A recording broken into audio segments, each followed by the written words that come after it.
Welcome back to the Warbird Mistress. I know that things have fallen behind a little bit, but we're playing catch-up now, that life is a little calmer. So let us begin on Friday the 26th of June, 1942, in the Alaska Operational Area with the 11th Air Force. Today we see 5 B-24 Liberators dropping incendiaries and other fire bombs on Kiska Harbor installations.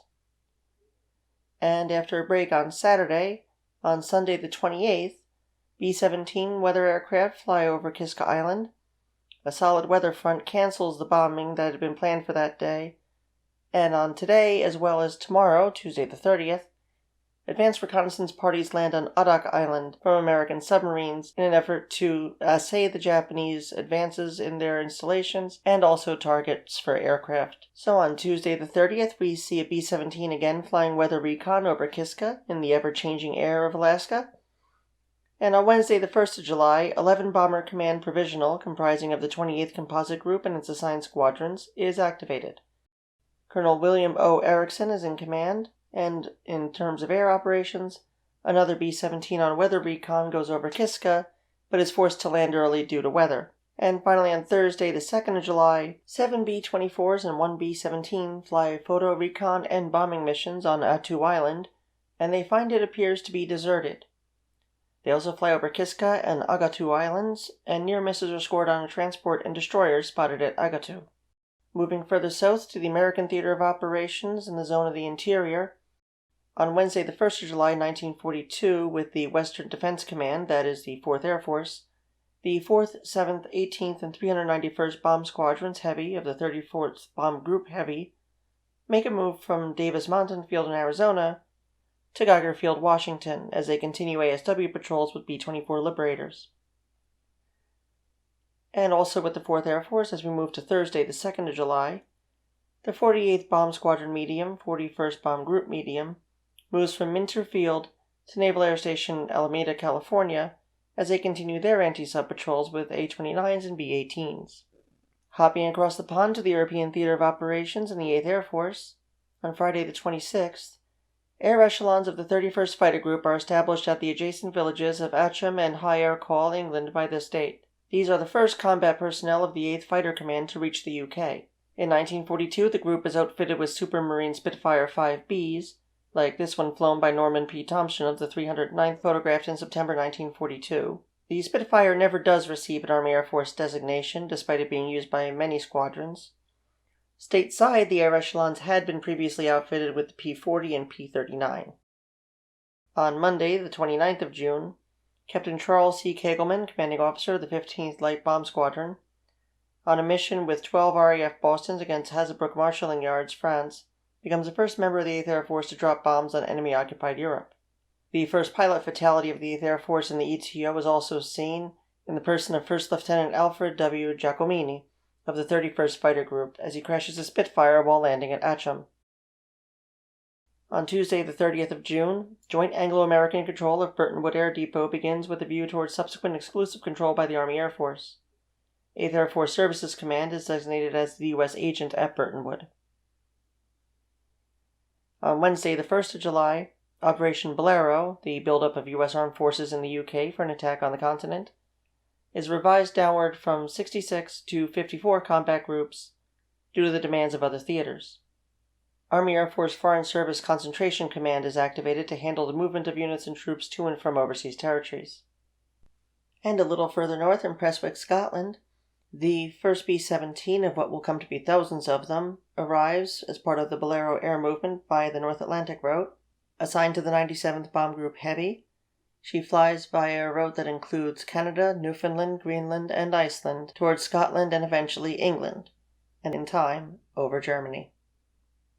Down in the Mediterranean Theater of Operations, American bombers are certainly seeing action, where on Friday the 26th of June, B-24s of the Halpro Detachment, together with RAF Albacores, strike at Tobruk, Libya. Tobruk had been captured on the 21st by the Germans and Italians. The Albacores are likely of No. 826 Squadron, Canada. The Liberators' role is that of providing a diversion, bombing land targets while the ferry biplanes strike 2 merchant vessels at anchor. Later that day, and through the overnight hours into Saturday the 27th, B-24s of Halpro Detachment bomb the harbor at Tobruk as they try to disrupt the movement of supplies.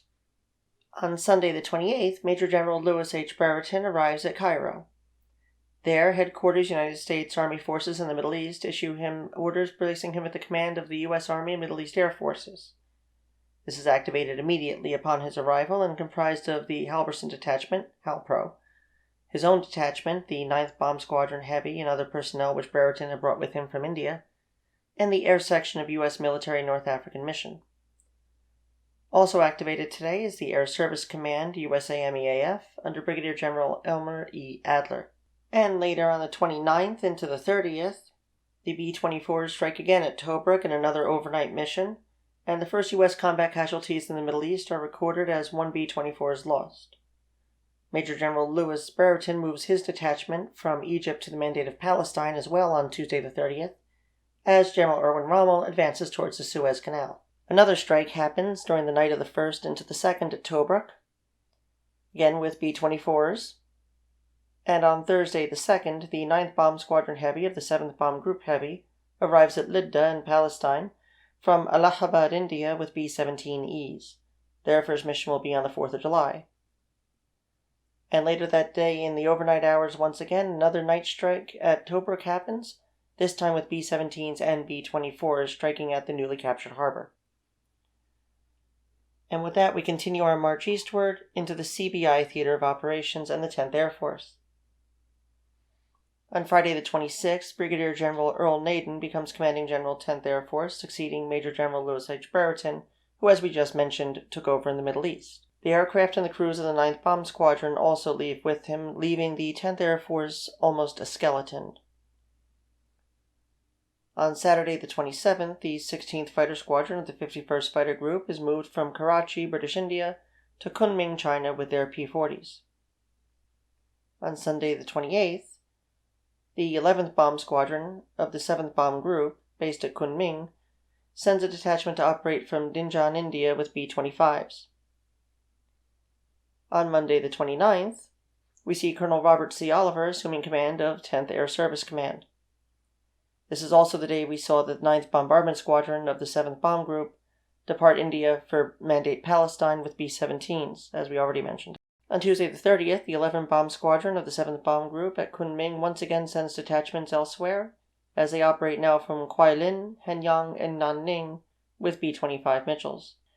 And they don't stay long quiet at Henyang, as on Wednesday the 1st of July, 4 B-24s fly escorted by P-40s from there to bomb the docks at Hankow.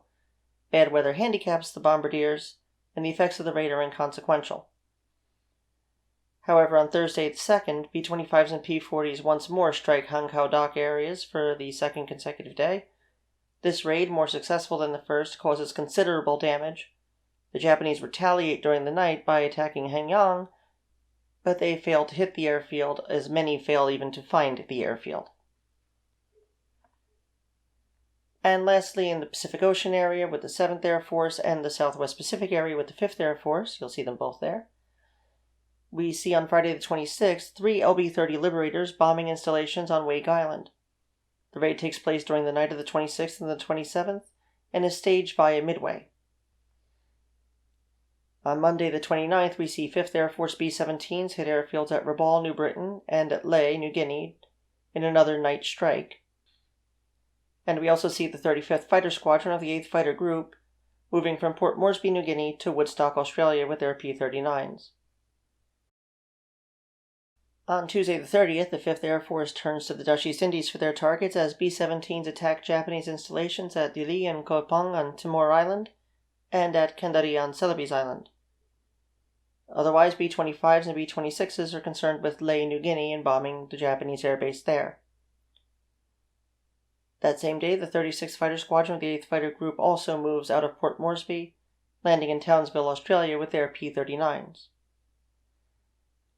And as weather worsens, on Wednesday the 1st of July, B-26s bomb Salamalua, while other medium and heavy bomber strikes abort due to the bad weather. The outcomes of the strikes, therefore, are minimal.